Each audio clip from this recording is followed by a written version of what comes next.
زندگی شروع ہو گئی تھی ہمیشہ کے لیے، موت مر چکی تھی ہمیشہ کے لیے۔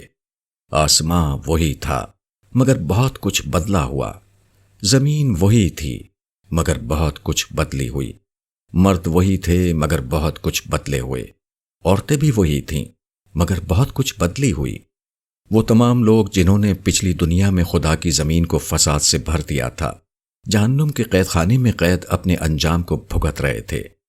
وہ تمام لوگ جنہوں نے پچھلی زندگی خالق کی محبت اور خلق کی خدمت میں گزاری تھی، جنت کی بادشاہی میں مقیم اپنے انعام کا مزہ لے رہے تھے۔ بندگی کرنے والے بندگی رب کا، دین کی نصرت کرنے والے نصرت دین کا، خلق کی خدمت کرنے والے خدمت خلق کا، اور صبر کرنے والے صبر کا بدلہ پا چکے تھے۔ لیکن ابھی تو اس بدلے کا آغاز ہوا تھا۔ اس بدلے، اس جزا، اس صلے کو بڑھتے چلے جانا تھا۔ ابھی تو اس زندگی میں ملنے والی عزت کا آغاز ہوا تھا۔ اس عزت، اس مقام، اس مرتبے کو بڑھتے چلے جانا تھا۔ پہلی دفعہ انسان کا واسطہ براہ راست خدائے رحمان سے پڑا تھا۔ اہل جنت نے چند ہی دنوں میں جان لیا تھا کہ ان کا آقا، ان کا مالک، ان کا رب کیسی اونچی شان اور کیسی کامل عظمت والا ہے۔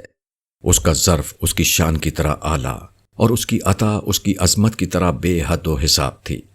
کسی نے خواب میں بھی نہیں سوچا تھا کہ خدا کے وعدوں کی تعبیر اتنی حسین ہوگی۔ پچھلی دنیا میں جس جنت کا ذکر وہ سنتے آئے تھے، وہ ایسی بے مثل ہوگی۔ اس کی بخشش خالی جھولیوں کو اس طرح بھرے گی، اس کی عطا وجود کو ایسے سرشار کرے گی۔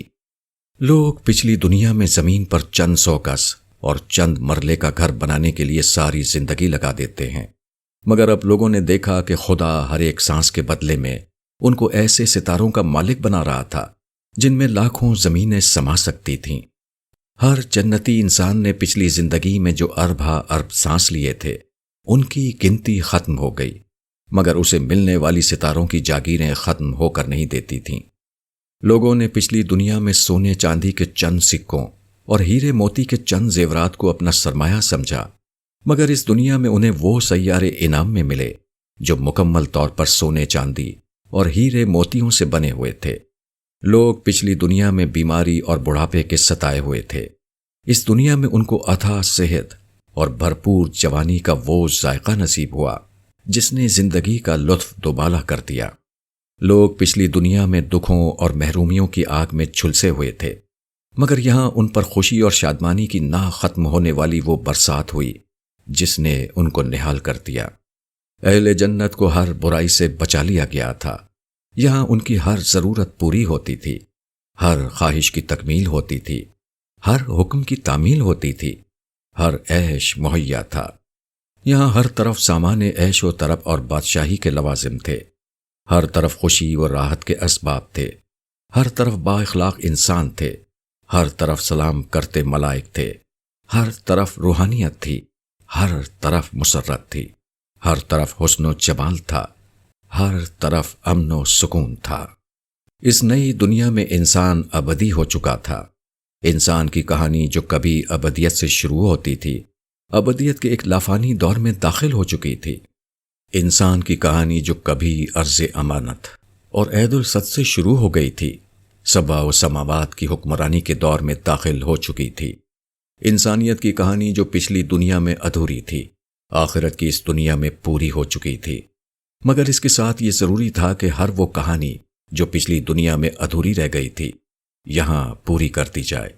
یہ ایک مکمل دنیا تھی، اس لیے یہاں ہر ادھوری کہانی کا مکمل کیا جانا ضروری تھا۔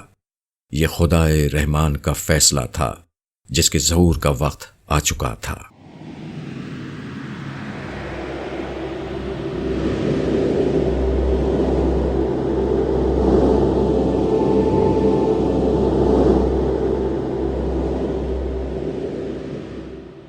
عبداللہ اس نئی دنیا کی ایک دلکش شام میں تنہائی اور سکون کی آغوش میں بیٹھا ان حسین مناظر سے اپنی آنکھیں ٹھنڈی کر رہا تھا جو اس خوبصورت وادی میں چاروں طرف پھیلے تھے۔ وہ اس وقت جس جگہ موجود تھا، وہ مصور حقیقی کے فن کا شاہکار تھیں۔ وہ کئی گھنٹوں تک ان مناظر سے اپنی آنکھیں ٹھنڈی کرنے کے بعد بھی خود کو ان کے سحر سے آزاد نہیں کر پا رہا تھا۔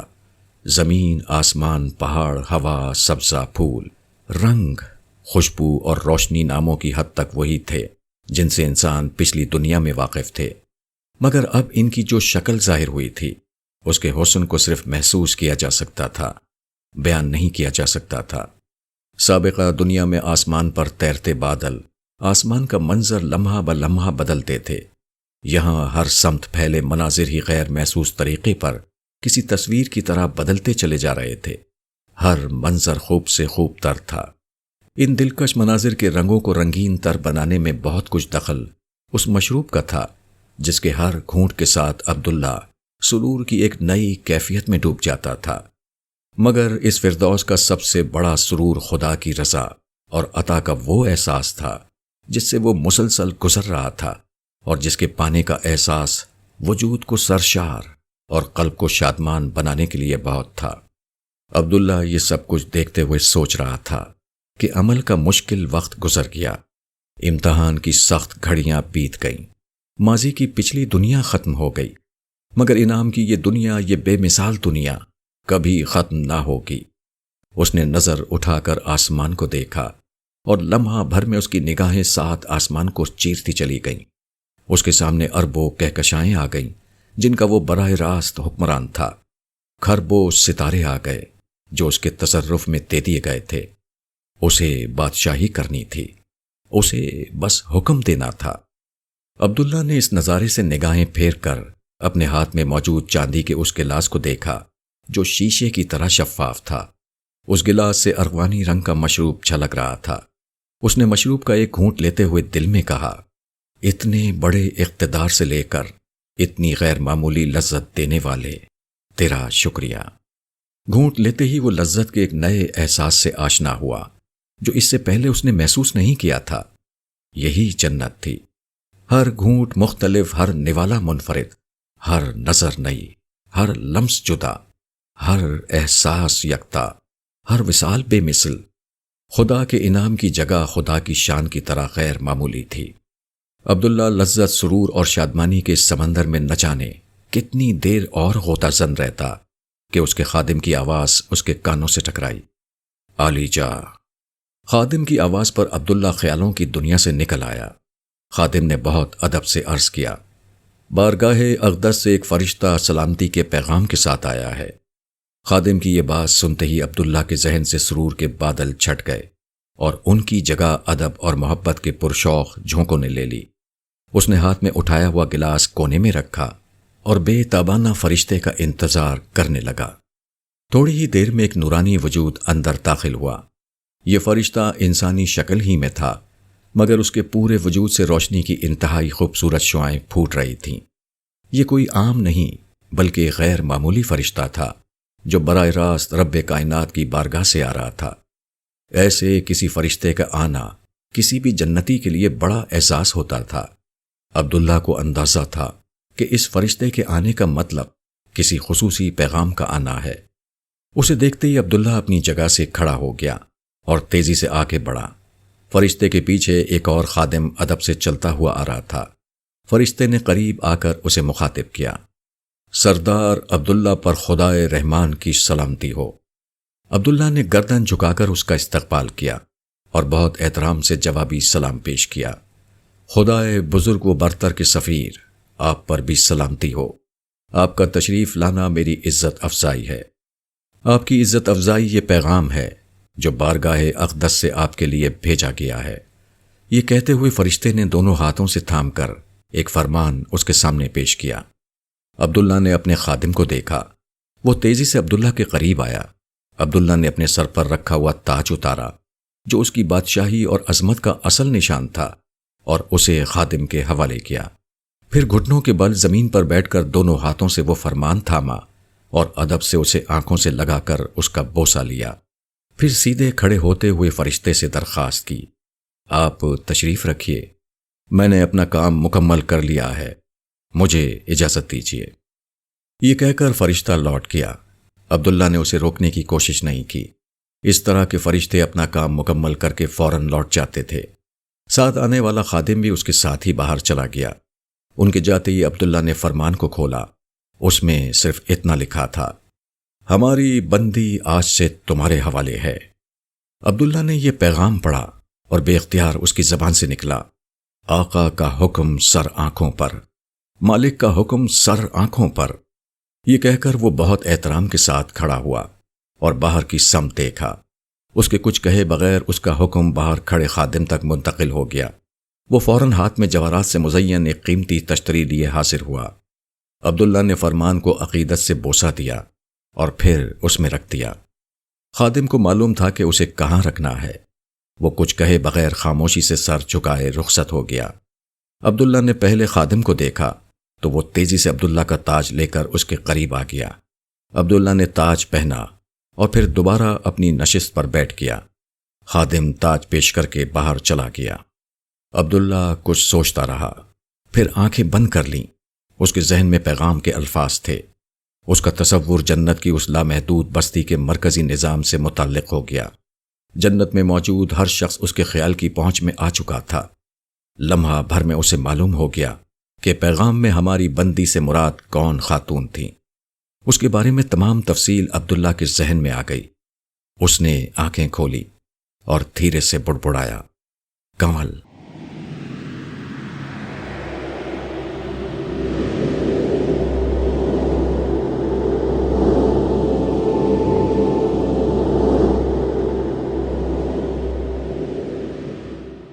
وہ سوچوں میں گم ہو گیا۔ اس کے پاس 2 جملوں میں جو پیغام آیا تھا وہ ایک ادھوری کہانی کا مکمل تعارف تھا۔ وہ اس کہانی کے تمام اہم کرداروں سے اچھی طرح واقف تھا، سوائے ایک کردار کنول کے، جس کے بارے میں اب عبداللہ سب کچھ جان چکا تھا۔ یہ اس وجہ سے ممکن ہوا تھا کہ جنت کی زندگی میں اسے انتہائی غیر معمولی طاقتیں حاصل تھیں، مگر ان طاقتوں کے باوجود وہ بعض جگہوں پر بالکل بے بس تھا۔ اس کہانی میں بھی کچھ ایسا تھا جہاں وہ مکمل بے بس تھا، مگر اس کو بھیجے گئے فرمان کا مطلب یہ تھا کہ یہ ادھوری کہانی مکمل کرنے کا کام اسی کو دیا گیا ہے۔ عبداللہ کو معلوم ہو چکا تھا کہ اس کو ایک بہت مشکل کام دے دیا گیا ہے۔ اس کے لبوں پر وہی دعا آ گئی جو پچھلی دنیا میں اس کا معمول رہی تھی، مالک میری مدد فرما کہ میں تیری مرضی کو پورا کر سکوں۔ عبداللہ دیر تک آنکھیں بند کیے اپنے رب کے حضور فریاد کرتا رہا۔ کچھ دیر بعد اس نے آنکھیں کھولیں اور کچھ سوچ کر اس نے باہر کی سمت دیکھا۔ اس کا خادم ادب کے ساتھ چلتے ہوئے اس کے سامنے آ کر کھڑا ہوا۔ عبداللہ نے اسے مخاطب کر کے کہا، سردار جبرائیل کی خدمت میں پیغام بھیجو، میں ان کی خدمت میں ملنے کے لیے حاضر ہونا چاہتا ہوں۔ خادم نے کچھ کہے بغیر گردن جھکائی اور باہر چلا گیا۔ اس کے جانے کے بعد عبداللہ نے پاس رکھا ہوا مشروب دوبارہ ہاتھ میں اٹھایا، ایک گھونٹ لیا اور آنکھیں بند کر کے یادوں کے دھندلکے میں کھو گیا۔ وہ ایک ہوائی سفر تھا جہاں سے یہ کہانی شروع ہوئی تھی۔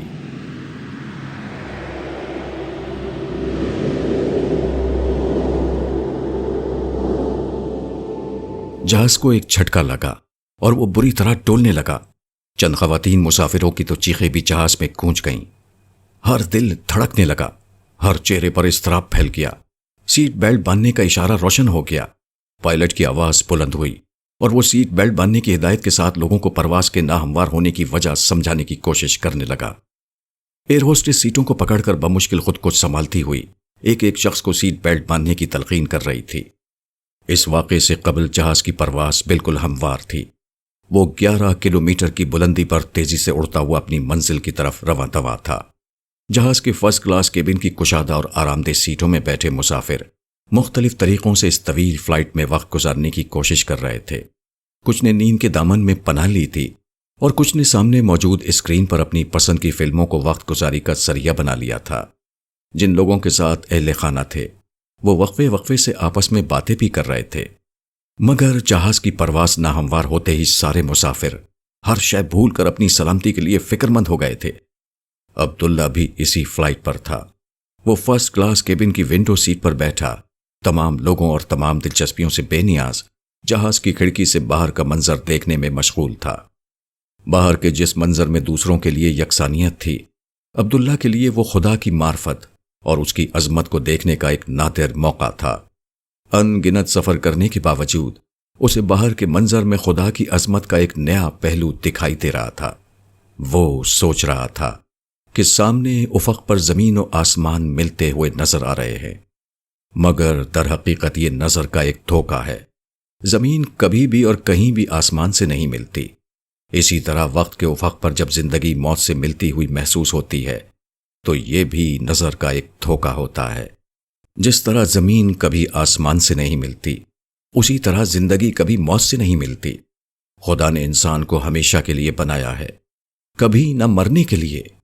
موت تو بس ایک دروازہ ہے جس سے گزر کر انسان عارضی دنیا سے نکلتا ہے اور ابدی دنیا میں داخل ہو جاتا ہے۔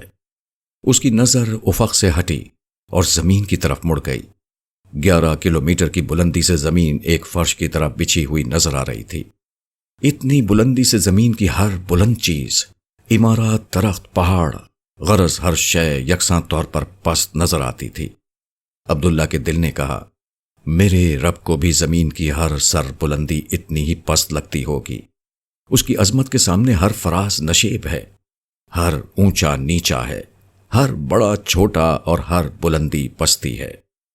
یہ عبداللہ کی عادت تھی کہ وہ چیزوں کے اندر وہ کچھ دیکھ لیتا تھا جو دوسرے لوگ نہیں دیکھ پاتے تھے۔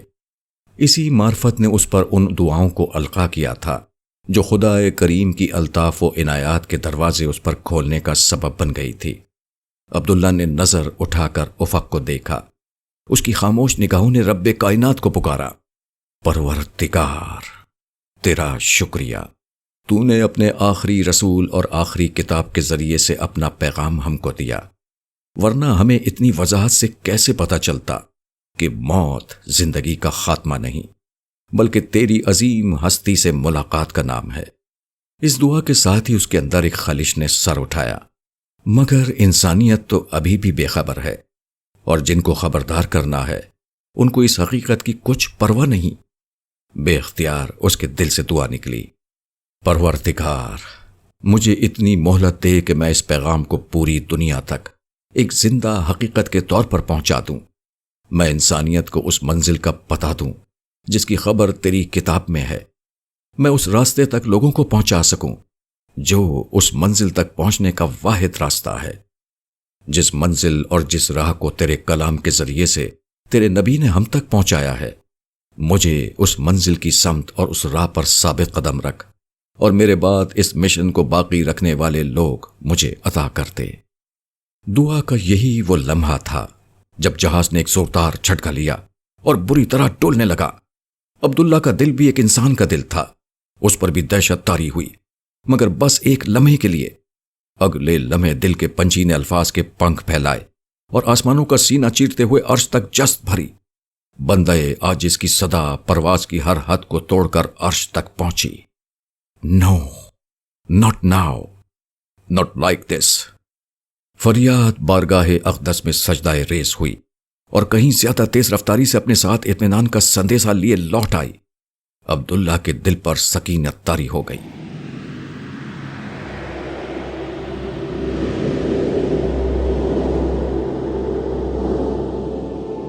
کنول خدا کی جنت میں آ کر نئی زندگی کی مسرتیں سمیٹ رہی تھی۔ جنت وہ دنیا تھی جس کے قوانین پچھلی دنیا سے بالکل جدا تھے، جہاں جوانی تھی، بڑھاپا نہ تھا، خوبصورتی تھی، بدصورتی نہ تھی، طاقت تھی، عجز نہ تھا، صحت تھی، بیماری نہ تھی، غرض ہر بھلائی تھی، کوئی شر نہ تھا۔ وہ انسانیت جس نے اپنا سفر کبھی قرۂ ارض سے شروع کیا تھا، اس کی بادشاہی کے حدود اب 7 آسمانوں تک پھیل چکے تھے۔ کنول اسی دنیا کی ایک بلند مقام شخصیت تھی، کامیاب وہ سرفراز، بامراد وہ بانصیب، وہ جنت کی ایک باسی تھی، مگر عام اہل جنت سے بہت بلند تر تھی۔ اس کی حیثیت ایک عظیم سلطنت کی تاجدار کی تھی۔ سچی بات تو یہ ہے کہ جنت میں آنے کے بعد وہ ابھی یہ بھی نہیں جان سکی تھی کہ اس کی بادشاہی میں کتنے ستارے، کتنے سیارے اور کتنی کہکشائیں ہیں، اس کے ماتحت کتنے خدام ہیں، اس کے ساتھ کتنے فرشتے کام کرتے ہیں۔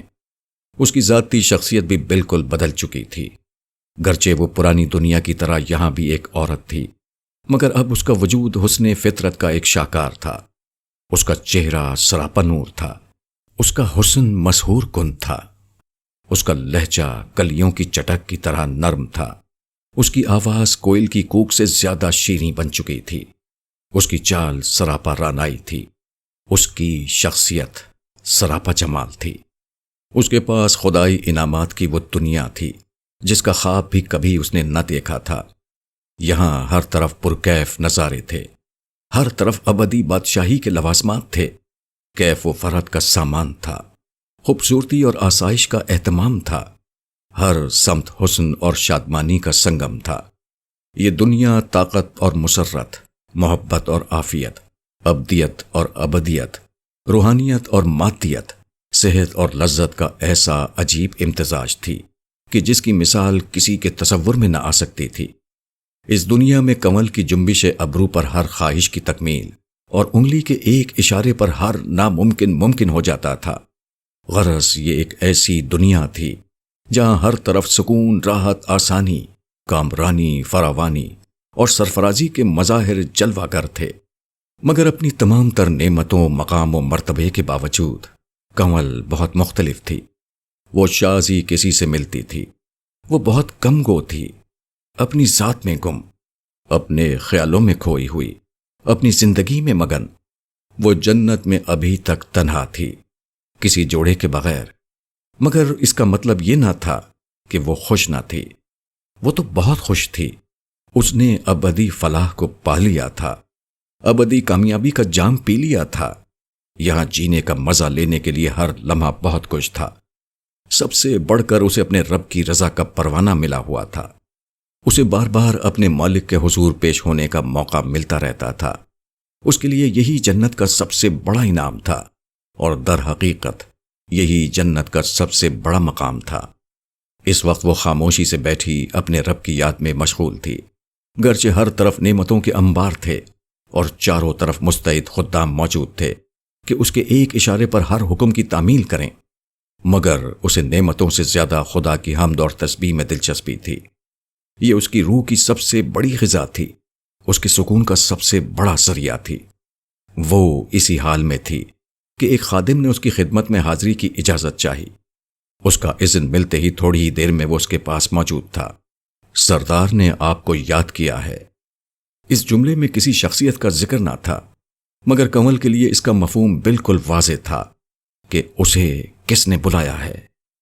گزری ہوئی دنیا کی اصطلاح مستعار لی جائے تو بلانے والی شخصیت اس کے باس کی تھی، جو خود اپنی جگہ ایک بہت بڑے مقام کا مالک تھا۔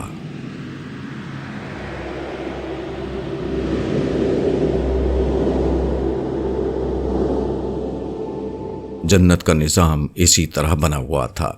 ہر شخص اپنی جگہ ایک بادشاہ کی طرح تھا، مگر ہر کسی کے اوپر کوئی اور شخص تھا۔ مگر یہ افسری اور ماتحتی کا کوئی معاملہ نہ تھا۔ جنت میں لوگوں کی دلچسپیوں کے لحاظ سے بہت سے تخلیقی کام تھے۔ ان کاموں کو بہت سے لوگ مل کے کیا کرتے تھے۔ جو لوگ بلند حیثیت کے مالک تھے وہی ان کاموں کی انجام دہی کے عمل میں اوپر ہوتے تھے، جبکہ نچلے درجے کے جنتی اعلیٰ درجے کے جنتیوں کی رہنمائی میں کام کرتے تھے۔ یہ سلسلہ انبیاء اور رسل تک چلا جاتا تھا، جو عظمت کے اس مینار کی بلند ترین سطح پر تھے۔ ان کے نیچے اعلیٰ ترین اور مقرب ترین اہل جنت تھے، جن کی تعداد نسبتاً بہت کم تھی۔ ان میں سے کچھ نے اپنا قدیم مذہب چھوڑ کر اسلام قبول کیا تھا، اور کچھ نے اپنا فرقہ اور تعصبات چھوڑ کر انبیاء کی لائی ہوئی دین کی اصل دعوت کو اختیار کر لیا تھا۔ ذاتی حیثیت میں بھی یہ بہترین اخلاق و کردار کے لوگ تھے، مگر ان کا اصل امتیاز یہ تھا کہ ان میں سے بیشتر لوگ پچھلی دنیا میں انبیاء و رسل کے ساتھ یا ان کے بعد ان کے مشن کو کسی تبدیلی، تغیر اور اضافے کے بغیر جاری رکھنے والے تھے۔ انبیاء کے مشن کو بعینہ ہی جاری رکھنے کا کام کہنے سننے میں بہت سادہ مگر کرنے میں بہت مشکل تھا، کیونکہ امتیں ہر دور میں انبیاء کی دعوت کو بدل کر یا اس میں اضافے کر کے اس کی شکل تبدیل کر دیتی تھیں۔ ہر نیا نبی پرانا دین یعنی دین اسلام لے کر آتا اور اسی جرم میں معتوب ٹھہرتا۔ ختم نبوت کے بعد انبیاء کی جگہ قرآن نے لے لی، جس کی حفاظت کا ذمہ خود رب نے لے رکھا تھا۔ یوں قرآن محفوظ رہا، مگر بس مصحف تک ہی رہا۔ اصل دین بدل نہ سکا، مگر بس قرآن و سنت تک ہی رہا۔ ان سے باہر لوگوں کی خواہشات کی حکمرانی قائم تھی۔ دین کے نام پر کیے گئے ان کے اضافے اصل دین کی جگہ لے کر لوگوں کے لیے نیکی و بدی کا معیار بن گئے۔ مگر جو لوگ قرآن کے پیغام کو پا گئے وہی انبیاء کے اصل وارث بنے۔ انہوں نے لوگوں کے دین میں کیے گئے اضافوں کے بجائے اصل دین کی طرف بلایا، اصل منزل یعنی آخرت کی طرف بلایا، اور اس منزل تک پہنچنے کے اصل راستے یعنی ایمان و اخلاق کی طرف بلایا۔ مگر یہ راستہ اتنا اجنبی تھا کہ کبھی کسی کو اس میں دلچسپی محسوس نہ ہوئی۔ مگر اس سے کیا فرق پڑتا تھا؟ خدا کے پیش نظر لوگوں کو زبردستی بدلنا نہ تھا، اپنا اصل پیغام پہنچانا تھا۔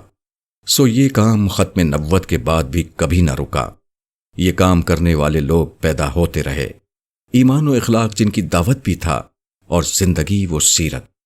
ان کے علاوہ بھی مقربین کے گروہ میں کچھ اور لوگ شامل تھے۔ یہ وہ افراد تھے جنہوں نے مختلف طریقوں سے خدا کا قرب پایا تھا۔ کسی نے صبر سے، کسی نے شکر سے، کسی نے خدمت خلق سے، کسی نے نوافل اور ذکر الہی کی کثرت سے۔ مقربین سے نیچے عام اہل جنت تھے جنہیں اصحاب الیمین یا دائیں ہاتھ والے کہا گیا تھا۔ ان میں بھی ضمنی طور پر درجہ بدرجہ بہت سے گروہ تھے۔ پھر ہر فرد ذاتی عمل اور مقام کے لحاظ سے اپنے درجے کے لوگوں میں کچھ کم یا زیادہ تھا۔ جیسے دنیا میں پوش علاقوں میں رہنے والے لوگ مجموعی طور پر ایک جیسے ہوتے تھے، لیکن ذاتی مال و دولت کے لحاظ سے ہر شخص دوسرے سے کچھ کم یا زیادہ ہوتا تھا۔ یہی ہر گروہ اور ہر درجے میں انفرادی طور پر اہل جنت کا معاملہ تھا۔ کمل کا تعلق مقربین کے گروہ سے تھا۔ اس سے نیچے اصحاب الیمین کے بہت سے درجات تھے، لیکن اس سے اوپر درمیان کی ایک کڑی کے بعد حضرات انبیاء ہی تھے۔ درمیان کی کڑی ہی سے تعلق رکھنے والی ایک شخصیت تھی جس کا ذکر خادم نے کیا تھا۔ خادم کی اس بات کے ساتھ ہی کمل کے ذہن میں لمحہ بھر میں اہل جنت کے درجات کی مکمل تصویر سامنے آ گئی تھی۔ مقربین کے گروہ میں اپنی شمولیت کے احساس نے اسے سرشار کر دیا۔ اسی احساس میں اس نے پورے اعتماد کے ساتھ خادم سے کہا، سردار کو اطلاع دو کہ میں حاضر ہوتی ہوں، کیا ہم بھی ساتھ چلیں؟ خادم کے اس سوال کے پیچھے ایک داستان تھی۔ اہل جنت اور خاص کر مقربین کہیں بھی رسمی طور پر جاتے تو ان کے خدم و حشم کا ایک پورا سلسلہ ہوتا۔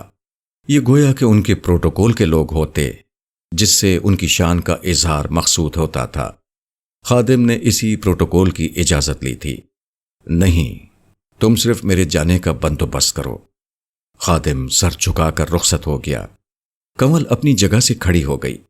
اسے معلوم تھا کہ اس کی زبان سے الفاظ نکلتے ہی اس کے حکم کی تعمیل ہو چکی ہے۔ انسان موت سے غافل رہ کر زندگی گزارتے ہیں۔ وہ ایک ایسی کائنات میں جیتے ہیں جہاں فطرت کی ہر طاقت اصل زندگی کو ختم کرنے کے مشن پر مامور ہے، مگر خدا کریم کے حکم پر یہ طاقتیں زمین پر پہنچتے ہی قاتل جلاد کے بجائے ایک شفیق ماں کا روپ دھار لیتی ہیں۔ مگر خدا پوری قدرت رکھتا ہے کہ جب چاہے حکم دے اور یہ طاقتیں دوبارہ قاتل بن جائیں۔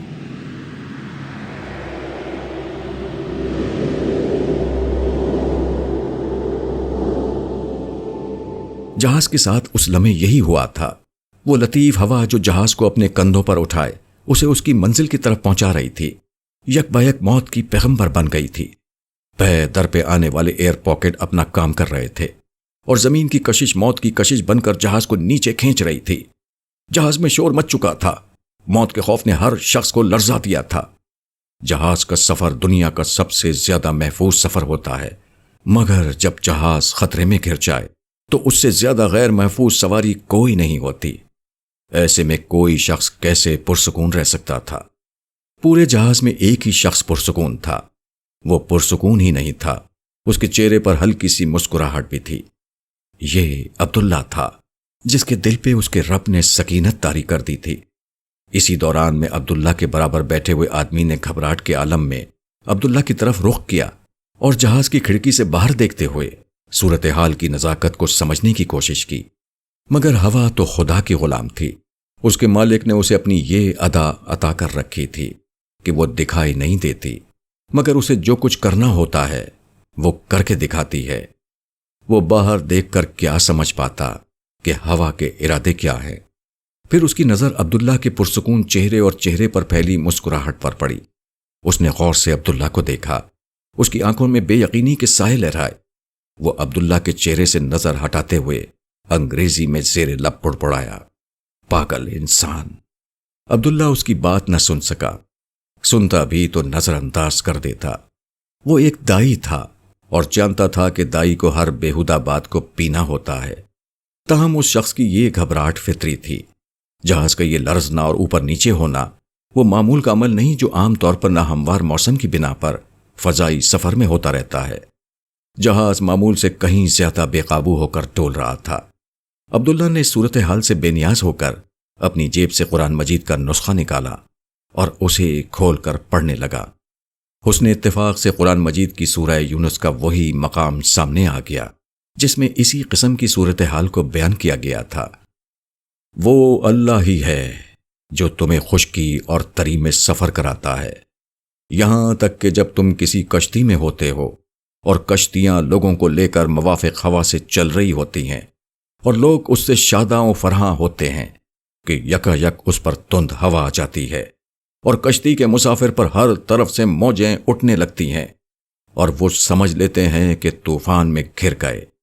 اس وقت وہ اپنی اطاعت کو اللہ ہی کے لیے خالص کر کے اسے پکارنے لگتے ہیں کہ اگر تو نے ہمیں اس سے نجات دے دی تو یقیناً ہم شکر گزار ہوں گے۔ اور جب وہ انہیں نجات دے دیتا ہے تو فوراً ہی بغیر کسی حق کے زمین میں سرکشی کرنے لگتے ہیں۔ لوگوں، تمہاری سرکشی کا وبال تمہیں پر آنے والا ہے۔ دنیا کی زندگی کا نفع اٹھا لو، پھر تم کو پلٹ کر ہمارے ہی پاس آنا ہے۔ اس وقت ہم تمہیں بتا دیں گے جو کچھ تم کر رہے تھے۔ یہ آیات پڑھ کر بے اختیار عبداللہ کی آنکھوں سے آنسو بہہ نکلے۔ جہاز اس وقت ان آیات کی عملی تفسیر بنا ہوا تھا۔ اس کے دل سے صدا نکلی، پروردگار، انسانیت پر رحم کر۔ انسانیت کی کشتی اسی جہاز کی طرح ڈول رہی ہے جس پر اس کے گناہ کے سبب کسی وقت بھی عذاب آ سکتا ہے۔ مولا، ہم نہیں جانتے کہ تیرا سامنا کرنا کتنا مشکل ہوگا۔ ہمیں ہدایت دے، انسانیت کو اس کے اعمال کی سزا نہ دے، اسے مہلت دے۔ یکا یک جہاز نے غوطہ کھایا، لوگوں کی زوردار چیخیں بلند ہو گئیں، انہیں لگا کہ موت سر پر آ گئی۔ عبداللہ کے برابر بیٹھے شخص نے خوف کے عالم میں بلند آواز سے کہا، پلیز گاڈ سیو اس۔ عبداللہ جو عام حالات میں اپنے کام سے کام رکھنے والا شخص تھا، اس وقت نہ جانے اسے کیا ہوا۔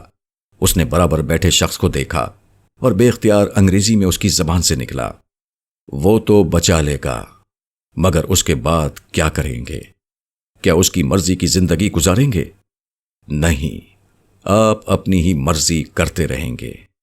اس آدمی نے غصے سے عبداللہ کو دیکھا، زبان سے کچھ نہیں بولا، لیکن آنکھوں سے جو کہا اس کا مطلب شٹ اپ ہی تھا۔ عبداللہ نے اس کے شٹ اپ انداز کو نظر انداز کرتے ہوئے دوبارہ کہا، اطمینان رکھیں، جہاز کو کچھ نہیں ہوگا، مگر خدا دیکھے گا کہ اسے پکارنے کے بعد آپ اسے یاد رکھتے ہیں یا بھول جاتے ہیں۔ اس آدمی نے ابھی بھی عبداللہ کی بات کا جواب نہیں دیا۔ عبداللہ نے اس کے ہاتھ پر ہاتھ رکھ کر اس کی آنکھوں میں آنکھیں ڈال کر مضبوط لہجے میں کہا، don't worry, we all have to die one day, but today is not that day. اس کے جواب کا انتظار کیے بغیر عبداللہ نے سیٹ کے ہیڈ ریسٹ سے سر ٹکایا اور اطمینان سے آنکھیں بند کر کے بیٹھ گیا۔ ساتھ بیٹھے شخص نے غور سے عبداللہ کو دیکھا۔ اسے یقین ہو گیا کہ اس شخص کا دماغی توازن کچھ خراب ہے۔ وہ بے چینی اور اضطراب سے ارد گرد دیکھنے لگا۔ یہاں ہر سمت اسی کی طرح پریشان اور خوفزدہ لوگ تھے۔ کچھ دیر جہاز کی کیفیت یہی رہی اور جہاز جھٹکے کھاتا رہا۔ لوگوں پر خوف کا عالم طاری رہا۔ پھر رفتہ رفتہ جہاز کی کیفیت بحال ہونا شروع ہو گئی۔ جہاز نے مزید کوئی غوطہ نہیں کھایا، اس کا لرزنا کم ہوتا گیا۔ فلائٹ بتدریج پرسکون ہو گئی۔ تمام چہروں پر زندگی کی رونق بحال ہو گئی۔ دلوں کی دھڑکن معمول پر آ گئی۔ پائلٹ کی آواز بلند ہوئی اور وہ صورتحال میں بہتری سے لوگوں کو آگاہ کرنے لگا۔ فرسٹ کلاس کی خوبصورت اور مستعد ایئر ہوسٹسیں ایک ایک مسافر کے پاس جا کر ان کا حوصلہ بڑھانے لگیں۔ جن مسافروں کی طبیعت کچھ خراب ہوئی تھی وہ ان کی خصوصی دیکھ بھال کرنے لگیں۔ باقی مسافر ہنسنے بولنے، کھانے پینے، فلمیں دیکھنے اور دیگر دلچسپیوں میں دوبارہ مشغول ہو گئے۔ ساتھ بیٹھے ہوئے شخص نے ایک دفعہ پھر عبداللہ کو دیکھا۔ وہ اسی طرح آنکھیں بند کیے اپنی نشست پر پرسکون انداز میں بیٹھا تھا۔